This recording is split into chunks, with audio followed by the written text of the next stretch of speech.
Et sur RBS et en direct, comme promis, on a le plaisir d'accueillir Tamarik. Bonjour. Bonjour Stéphane. En direct sur RBS.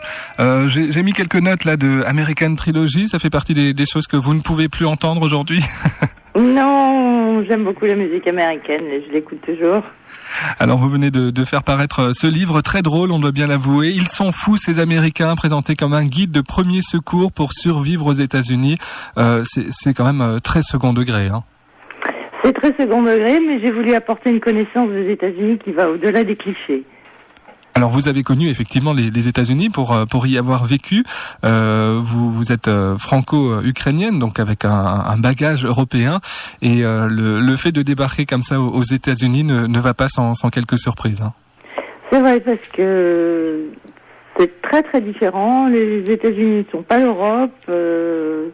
C'est un continent complètement différent. Et je pense qu'il est impossible d'appréhender une culture aussi différente en quelques jours, en quelques semaines. Donc j'aimerais apporter aux lecteurs quelques clés des États-Unis. De quoi éviter des mauvaises surprises et les difficultés d'interprétation. Alors ça vaut évidemment pour tous les voyageurs qui se rendent aux États-Unis, que ce soit pour des raisons professionnelles, que ce soit pour du tourisme tout simplement. Et ça commence, vous le dites, dès les bagages, et il vaut mieux faire un petit peu attention à ce qu'on emmène aux États-Unis pour éviter de se faire recaler dès l'entrée. Oui, absolument. Je dis ce qu'on doit emporter, ce qu'on peut rapporter, comment s'habiller en ville ou ailleurs. Les Américains sont très décontractés, c'est-à-dire qu'ils ne sont pas habillés du tout. Et j'ai rencontré des dames de Clermont-Ferrand qui étaient très très très chic et ravies de montrer leur bon goût français et qui étaient absolument déprimées. Parce que tout le monde était en t-shirt et en short dans Washington, la capitale.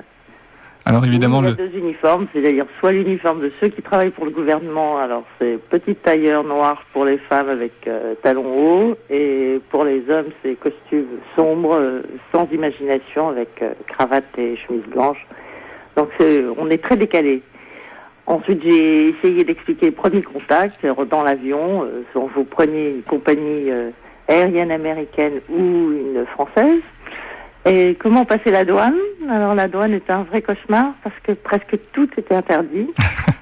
En fait, je me suis contentée d'aller sur le site de la douane américaine et de regarder exactement tout. Donc je me suis rendu compte que moi-même j'avais importé par erreur des tas de choses interdites.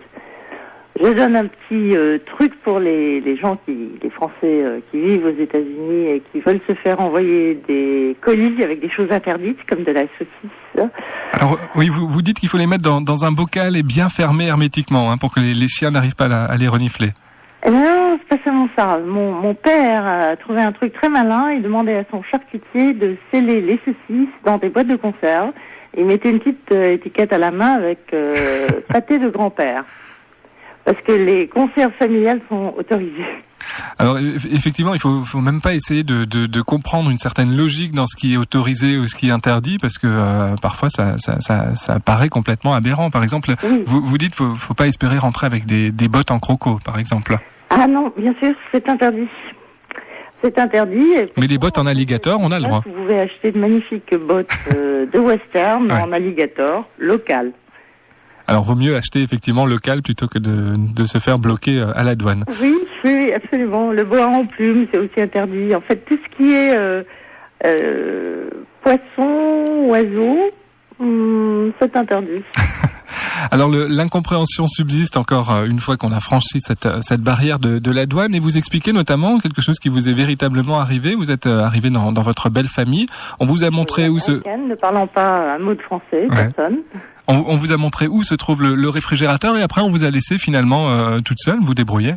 Ah oui, donc effectivement j'étais très étonnée parce que je suis arrivée avec l'idée de bonjour, petit cadeau à tout le monde, très poliment assise dans mon coin, et poliment assise dans mon coin, j'étais en train de me dessécher. Ça faisait au moins 3 heures que je n'avais rien bu, et il faisait très chaud.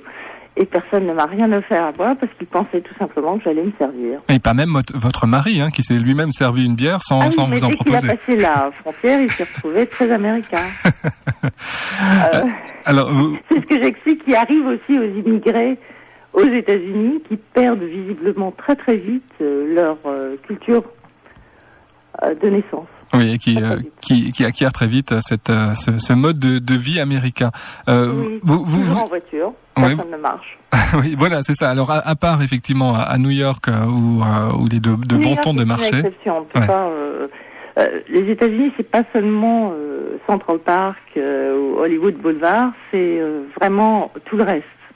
Oui, d'ailleurs, vous le soulignez souvent dans le livre, Los Angeles et New York mis à part, les États-Unis présentent un tout autre visage que celui qu'on peut voir dans les séries américaines ou dans les films. Oui.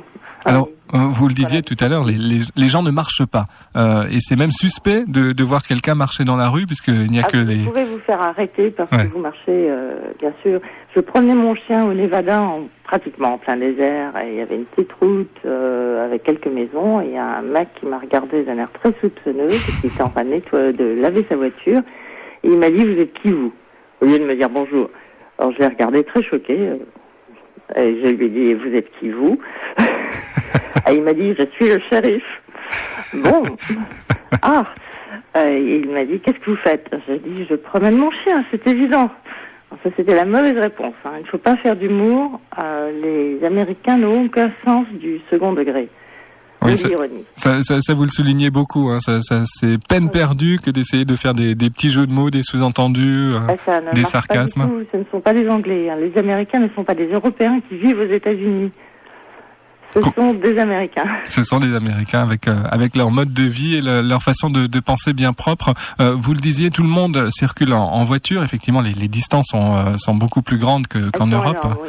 Et il n'y a pas de petite boutique du coin. Oui, voilà.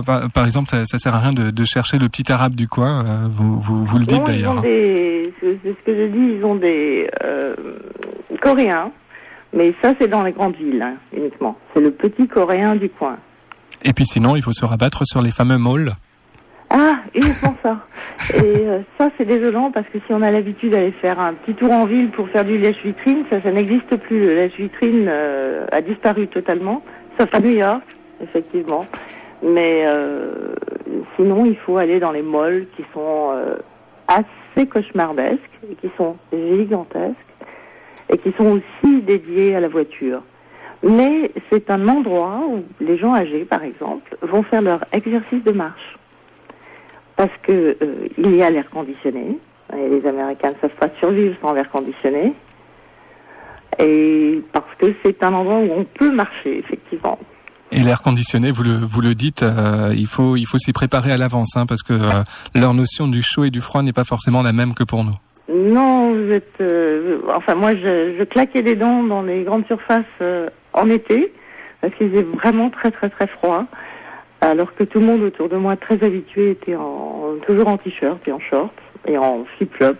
Je sais plus si on dit flip-flop en français d'ailleurs, des petites sandales en plastique. Oui, les tongs. Et en hiver, c'est trop chaud, beaucoup trop chaud, il surchauffe. Donc dans les deux cas, on est décalé. Alors vous, Tamarik, vous avez vécu aux États-Unis pendant quelques années. Vous en êtes 6 ans, oui. Ouais, vous en êtes revenu. J'en suis revenue, absolument. J'en suis revenue il y a juste un an maintenant.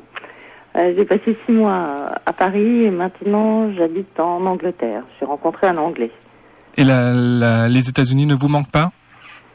Non, vraiment pas. Non. Au point de vue culinaire, j'ai bien fait le tour, c'était très intéressant, je reviendrai volontiers, je retournerai voir certains endroits des paysages que je n'ai pas vus, parce que les paysages sont extraordinaires. Ça, c'est vraiment quelque chose qui vaut la peine d'être vu, c'est stupéfiant, il y a des choses immenses, c'est beau, c'est vraiment intéressant. Mais vivre au quotidien aux États-Unis, je n'ai pas du tout envie de recommencer. Ouais, vous le disiez notamment dans ce livre, Ils sont fous les Américains. La nourriture est particulièrement difficile. La nourriture est particulièrement difficile, même pour les Américains d'ailleurs. Ils le dénoncent eux-mêmes. Ils essayent, un petit pourcentage d'Américains, surtout sur effectivement New York et Los Angeles, essayent de manger mieux. Et ils ont des graves problèmes de santé à cause de leur nourriture.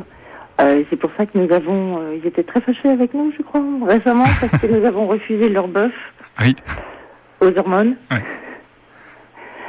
Et les Américains sont très gros. Ils sont très gros parce que leur nourriture est très industrielle et parce qu'ils en mangent aussi des quantités énormes. Je ne sais pas si vous avez vu le film Super Size Me, oui, bien sûr. Qui était très très drôle et qui est très typique. Ouais, et on voit que les menus Super Size et menus XL n'ont rien à voir avec les menus XL des mêmes chaînes en France. Pour nous, pauvres Européens, avec nos petits estomacs. En tout cas, merci beaucoup Tamaric d'être intervenue en direct dans cette émission pour évoquer ce livre. Ils sont fous ces Américains. On l'aura bien compris, c'est un guide indispensable pour tous ceux qui vont visiter les États-Unis ou pour ceux qui comptent s'y installer pour éviter ce fameux choc des cultures. Merci beaucoup de m'avoir invité à Strasbourg. Et puis à très bientôt. À très bientôt. Au revoir.